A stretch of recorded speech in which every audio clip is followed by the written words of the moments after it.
نحمده ونصلي على رسوله الكريم اما بعد بسم اللہ الرحمن الرحیم۔ ابو سعید رضی اللہ عنہ کہتے ہیں کہ رسول اللہ صلی اللہ علیہ وسلم نے فرمایا جنتیوں میں سب سے کم مرتبہ کا جو شخص ہوگا اس کے 80,000 خادم اور 72 بیویاں ہوں گی۔ اس کے لیے جو خیمہ کھڑا کیا جائے گا وہ موتی زمرد اور یاقوت سے ہوگا، اور وہ خیمہ اتنا طویل اور بڑا ہوگا جتنا کہ جابیہ اور صنعاء کے درمیان فاصلہ ہے۔ جابیہ شام کی ایک بستی ہے اور صنعاء یمن میں ہے، دونوں کے درمیان 1 مہینے کی مسافت سے زیادہ مسافت ہے۔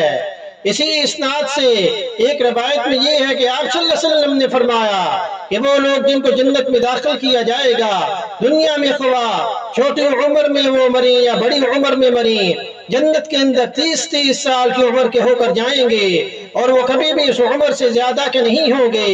یہی معاملہ دوزخیوں کا بھی ہوگا کہ وہ 30 سال کی عمر میں دوزخ میں جائیں گے، یعنی جب 30 سال کی عمر جو ہوتی ہے۔